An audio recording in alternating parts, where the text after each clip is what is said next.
से भी भाग गया, और भाग गया तो दामोदर नदी में डाके डूब के मर गया। जब मर गया तो देखिए इरफान अंसारी जी रेस हो गया बलात्कारी को बचाने के लिए।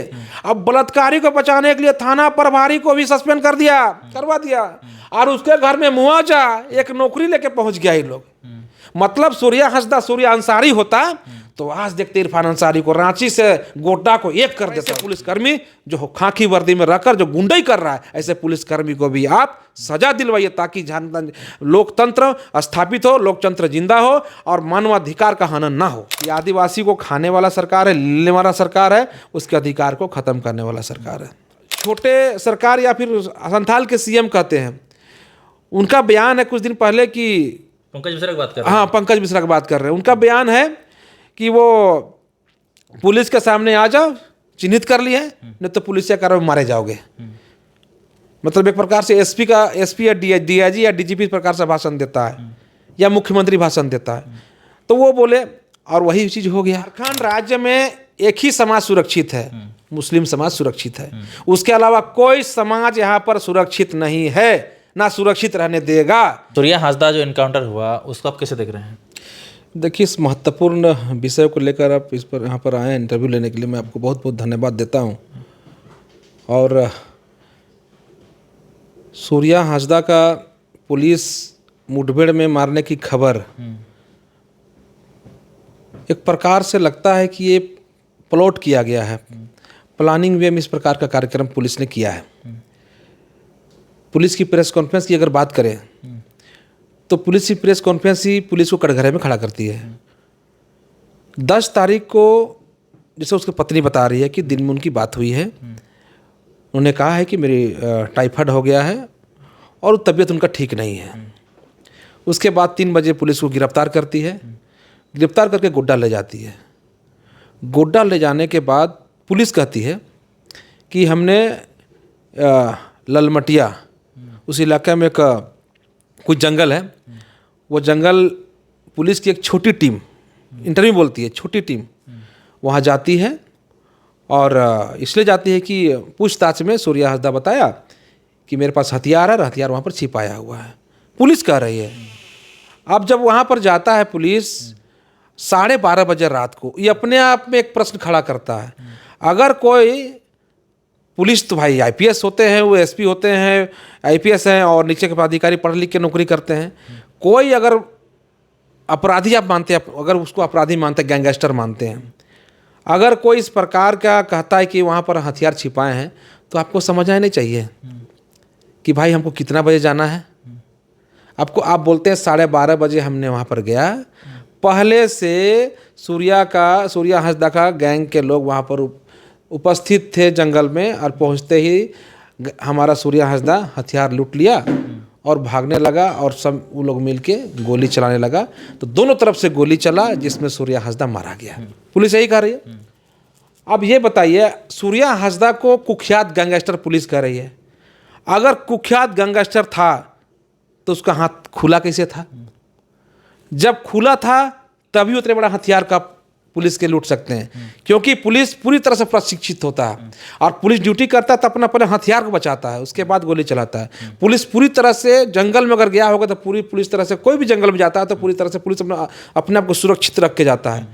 अब उसका वो कैसे सूर्या हंसदा कैसे पुलिस का हथियार लूट सकता है? पहला प्रश्न मैं छोड़ के जाता हूँ।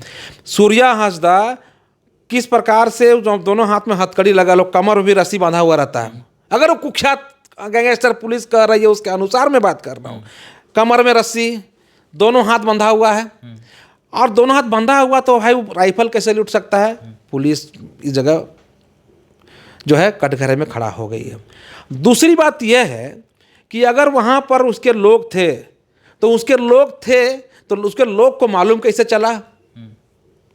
सूर्या हंसदा तो पुलिस के कस्टडी में था, सूर्या हंसदा को तो मोबाइल दिया नहीं गया था कि वो फ़ोन करके बता देगा कि मैं वहाँ आ रहा हूँ, पूरी तरह से पुलिस के कस्टडी में था।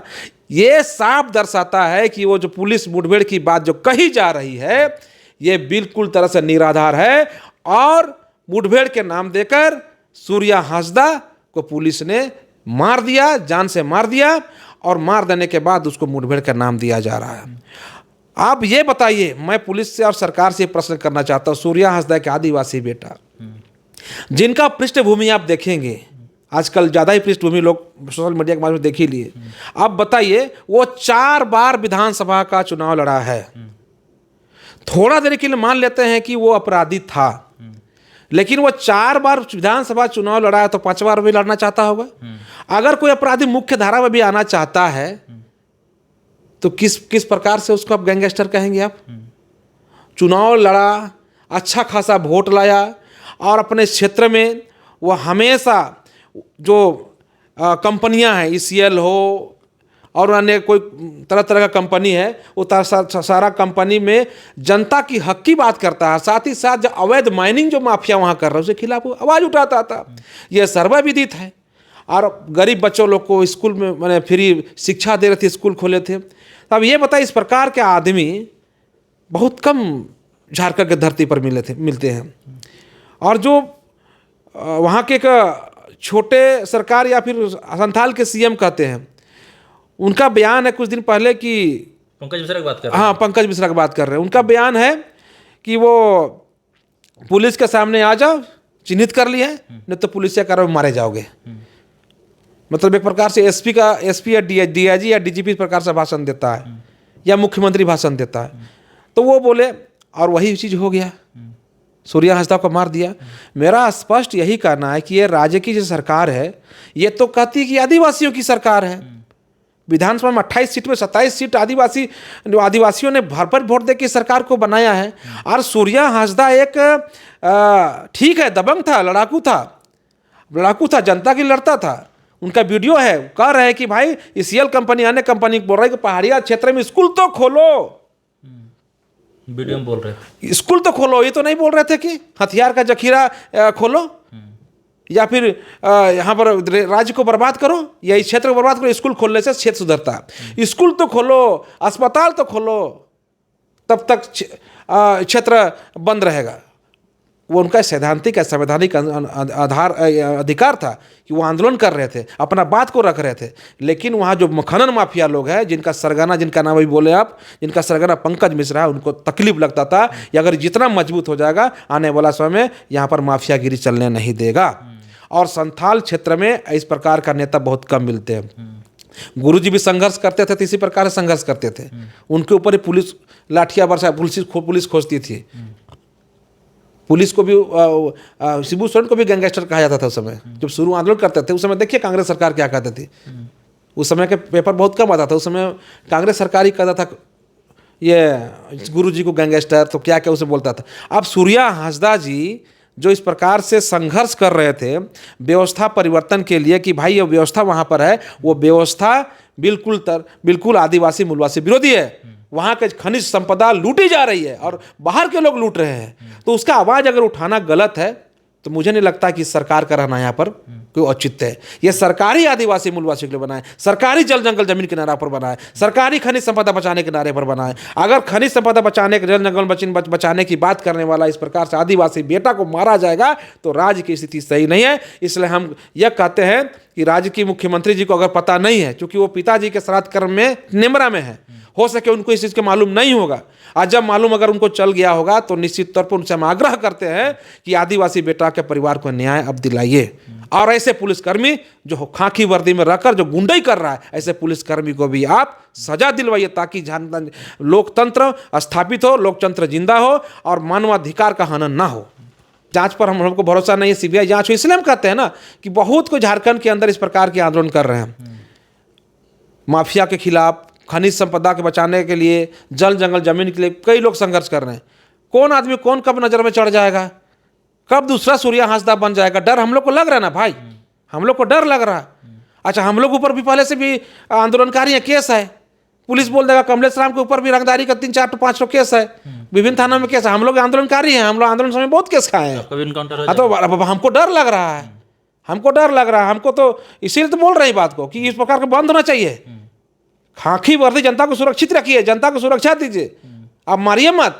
उसका पत्रिका कह रही है पोस्टमार्टम से पहले मिलने नहीं दिया, और जब पोस्टमार्टम के बाद देखा तो पूरा शरीर जला हुआ है।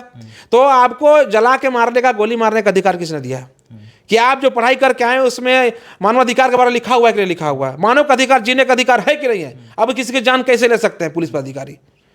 इसलिए हम लोग को सबको डर हो गया झारखंड राज्य में, हम लोग डर हो गया। आप कार्यक्रम का हमको लगता है कि इस प्रकार से होगा तो ये प्रकार से अंग्रेज का कानून टाइप का लग रहा है। झारखंड राज्य में अंग्रेज राज चल रहा है ऐसा लग रहा है। वो खाकी वर्दी जो अंग्रेज का पुलिस चलता था उसमें जो आवाज़ उठाता था उसको अंदर करता था या फांसी देता था, उस प्रकार से भी लग रहा है। हम लोग गोली मारता था अंग्रेज, उस प्रकार से भी लग रहा है कि जहाँ पर लड़िएगे, जहाँ कंपनी खिलाफ बोले तो कंपनी, पुलिस और सरकार सब मिल के मरा देगा, ऐसे मार देगा। और बहुत हम पर कुछ चैनल पहले हमको बोले थे कि इस प्रकार से पुलिस काम करेगी। 3 चीज़ बोले थे पुलिस काम करेगी। एक तो आपको गलत केस में फंसा के जेल भेज देगा, और ऐसा केस में फंसाएगा कि आपको बेइज्जती हो जाएगा। जैसे मनोज जी आप बहुत बड़ा नेता बनते हैं, बहुत अच्छा काम किए, ऐसा करेगा आपको कि कोई कुख्यात अपराधी से आपको जोड़ देगा अचानक और आपको जेल भेज देगा। अब वो आप खटते रहिए जेल, आप बेल लेके निकलिए, लेकिन आप समाज सामने बदनाम हो गए, पहला। दूसरी बात है कि ऐसा आपको आया कोई आदमी गोली मार के चल दिया, गोली, बड़ा नेता है, गोली मार के चल दिया, अनिल टाइगर जी से गोली मार के चल गया, उसके बाद कोई सुनवाई नहीं। तीसरा, पुलिस से आपको मार देगा, पुलिस से आपको मार देगा और बोल देगा मुठभेड़ में। और अगर कुख्यात अपराधी नहीं है, सुन लीजिए, अगर आप सिंपल आदमी है, जैसे कोई सिंपल व्यक्ति है जिसको मरवाना है, जैसे कुख्यात अपराधी नहीं है, तो अब क्या करेगा, पुलिस क्या करेगा कि भाई अकेले जा रहे थे तो गाड़ी से, जीप से डेगने का प्रयास किया और मेरा बंदूक लेके भागने लगा। अब बंदूक लेके, मेरा राइफल लेके उधर से गोली चलाने लगा, तो हम इधर से चलाएं तो उसको मर गया। मने निहत्थे को भी आप राइफल, अपना राइफल को दे देगा फर्जी, खाली प्रेस कॉन्फ्रेंस में, और उसको मार देगा। तो ये राज्य कहाँ जा रहा है? राज्य में हमारा अपना बात रखना, हम भारत के संविधान के तहत आर्टिकल 19 हमको कहने की आज़ादी, बोलने की आज़ादी है, हम डिमांड कर सकते हैं। आर्टिकल 19 से 21 तक कहता है कि हम अपने हक की आवाज़ उठा सकते हैं। तब हक की आवाज़ उठाना ही, अगर सरकार को बेगुनाह हो गया है, अगर हक की आवाज़ उठाना ही उसके लिए लगता है कि बहुत बड़ा जुर्म हो गया है और उसको मार दिया जाएगा, तो राज कहाँ जा रहा है, लोकतंत्र कहाँ जा रहा है, भारत का संविधान कहाँ जा रहा है। इसलिए मैं कांग्रेस में भी कुछ नेता जो हैं अपना वो कहते हैं कि मैं यहाँ के आदिवासियों के नेता हूँ, वैसे नेताओं को भी शर्म आनी चाहिए, उसका नेताओं को भी समझना चाहिए कि आज आपकी बारी है। क्या सूर्य हंसता मुस्लिम रहता तो इनकाउंटर होता? अरे भैया, मैं तो झारखंड राज्य में एक ही समाज सुरक्षित है, मुस्लिम समाज सुरक्षित है, उसके अलावा कोई समाज यहाँ पर सुरक्षित नहीं है, ना सुरक्षित रहने देगा। अभी बताइए, कुछ दिन पहले रामगढ़ में आफ्ताब रेप करके, आदिवासी बेटी को रेप करने का प्रयास किया, तो जनता पकड़ के थाना पहुंचा दिया, तो थाना से भी भाग गया वो। देखिए कैसा ये लोग कानून को भी नहीं ठेंगा दिखाता। जब थाना में गया, भाई थाना में रहो, कानून अपना काम करेगा, थाना से भी भाग गया, और भाग गया तो दामोदर नदी में डाके डूब के मर गया। जब मर गया तो देखिए इरफान अंसारी जी रेस हो गया बलात्कारी को बचाने के लिए। अब बलात्कारी को बचाने के लिए थाना प्रभारी को भी सस्पेंड करवा दिया, और उसके घर में मुआवजा, एक नौकरी लेके पहुंच गया ये लोग।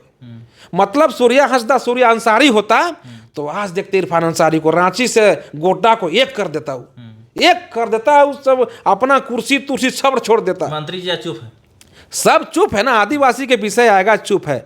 और अगर सुन लो आदिवासी भाइयों, आपसे कहना चाहेंगे कि बार बार ये बातों कह रहे हैं कि आपकी ये सरकार नहीं है, आपसे भावनात्मक रूप से आपको इमोशनल करके वोट लिया है, और आपको ही काटेगा इस सरकार, आपको ही मारेगा, इसलिए सरकार बना है।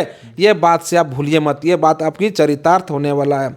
देखिए ना, सूर्या हंसदा एक आदिवासी बेटा अगर मारा जाता है तो आने वाला समय में कितने आदिवासी बेटा संघर्ष कर नहीं मरेगा, नहीं मर सकता है।